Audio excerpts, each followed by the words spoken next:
اے ہمارے رب، ہمیں لوگوں کے دلوں پر بھاری مت ہونے دینا، ہمیں ہر اس شخص سے دور کر دینا جو ہم سے دوری چاہتا ہو۔ یا رب، ہمیں وہ عطا کر دے جس کی ہم نے تجھ سے امید لگائی ہے۔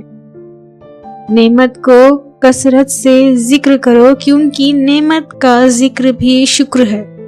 کتنا ہی معمولی کیوں نہ ہو، گھر جیسا کوئی جگہ نہیں۔ توبہ نام ہی اپنی غلطی کو ماننے کا ہے۔ وہ شخص بہت بڑا ہے جو اپنی غلطی کو مان لے اور اللہ کے آگے جھک جائے۔ زندگی کی سب سے بڑی فتح نفس پر فتح پانا ہے۔ اگر نفس نے دل پر فتح پا لی تو سمجھو کہ وہ دل مردہ ہے۔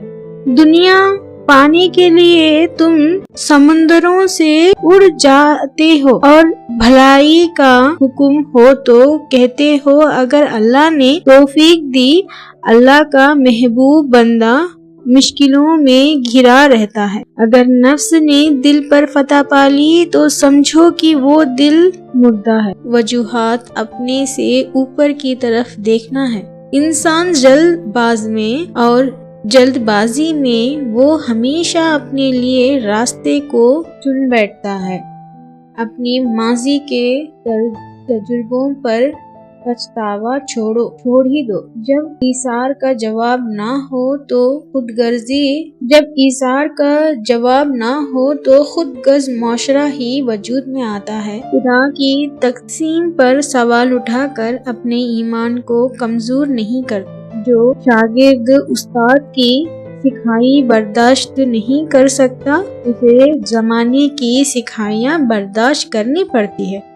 انسان کو غیب سے مدد اور نقصان تب تک حاصل نہیں ہوتا جب تک اس کے دل میں دوسروں کے لیے ہدایت کی تمنا نہ ہو۔ خوشیاں چاہتے ہو تو خوشیاں بانٹو۔ جو دوسروں کو خوشیاں بانٹتا ہے اللہ تعالیٰ اسے خوش رکھتا ہے۔ جو شخص رکھی سوکھی کھا کر بھی مطمئن رہے وہ سب سے زیادہ دولت مند ہے، کیونکہ اطمینان فطرت کی سب سے بڑی دولت ہے۔ کسی کو اجاڑ کر بسے تو کیا بسے، کسی کو رلا کر ہنسے تو کیا ہنسے۔ رب اس کے فیصلوں کی تبدیلی کی دعا نہ مانگو، بلکہ دعا مانگو کہ وہ آپ کا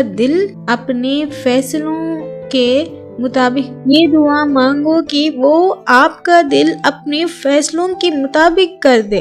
موسلادھار بارش کی طرح ہے، جس انسان پر برس گیا وہ سرسبز اور شاداب ہو گیا۔ جس کے امتحان زیادہ ہو ان کے درجہ بھی زیادہ ہوتا ہے۔ اگر تمہیں کبھی کسی انسان کی قابلیت کو ماپنا ہو تو پیمانہ اس جنگ کو نہ بنانا جو اس نے جیتی ہے، یہ ہاری ہے، بلکہ ہمارے کردار کا تعین تو وہ جنگ کرتی ہے جن کو لڑنے کی ہم نے ہمت کی ہے۔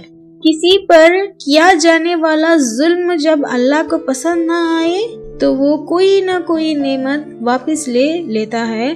لوگوں کی عزت اور نام اس کے بارے میں بری بات کرنے والے کو اپنے پاس نہ بیٹھانا اور نہ خود اس کے پاس بیٹھنا۔ سنبھل کر رکھی ہوئی چیز اور غور سے سنی ہوئی بات کبھی نہ کبھی کام آ جاتی ہے۔ بغیر تربیت کی ذمہ داری ادا کرنا ایک مہنگا اور تھکا دینے والا عمل ہے۔ لوگوں کے اچھے انسان بننے کے انتظار میں آپ خود کو ایک اچھا انسان بنانے کا موقع ضائع کر رہے ہیں۔ خدا کا بندہ وہی ہے جو بندوں کا خدا نہ بننا چھوڑ دے۔ سوچ اور چھوٹی چیز ہمیشہ اچھلتے جاتے ہیں۔ اگر کوئی آپ کے غلط رویے، سوال یا جواب پر خاموشی اختیار کر لیتا ہے تو سمجھ لینا وہ آپ سے کردار میں بڑا ہے۔ سمجھ نہیں آتا کہ جب لوگ مرتے ہیں تو غرور کہاں جاتا ہے۔ اور دوستوں، یاد رکھنا، کسی کے وقت پر کبھی مت ہنسنا۔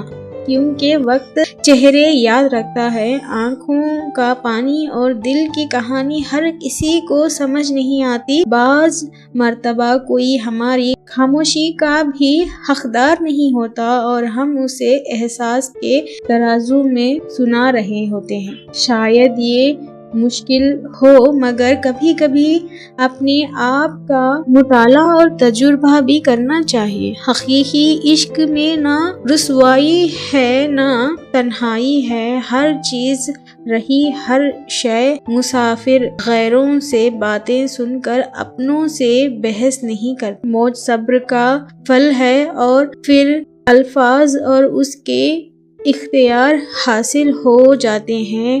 سفر میں نہ ممکن ہے کہ ہم خود کو چھوڑ دیں یا کھو دیں، پر دعائیں کرنے والے کا سہارا موجود ہوتا ہے، وہ ہمیں اللہ سے واپس مانگ لیتے ہیں۔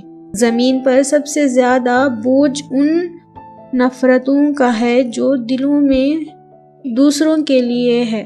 نفرتوں کو جلا دیجیے اور خود کو راگ ہونے سے بچا لیجیے۔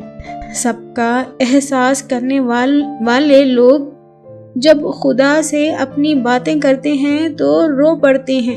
ضروری نہیں کہ حادثوں کا انتظار کیا جائے، لہٰذا لوٹ آؤ اپنے رب کی طرف اور اس کے حکم پر عمل پیرا ہو جاؤ، کیونکہ شکر کے لیے اتنا ہی کافی ہے کہ اللہ نے پورے حواس کے ساتھ نماز میں ہمیں اپنے سامنے کھڑا ہونے دیا۔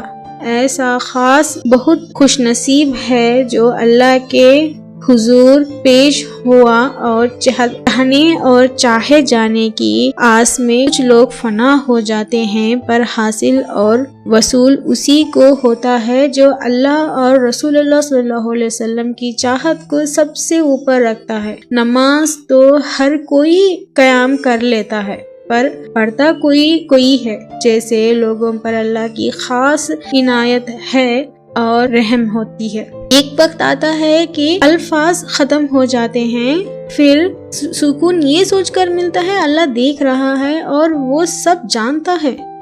کچھ لوگ چاند کی طرح ہوتے ہیں، ان میں نور بھی ہوتا ہے، غرور بھی ہوتا ہے اور وہ دور بھی ہوتے ہیں۔ جب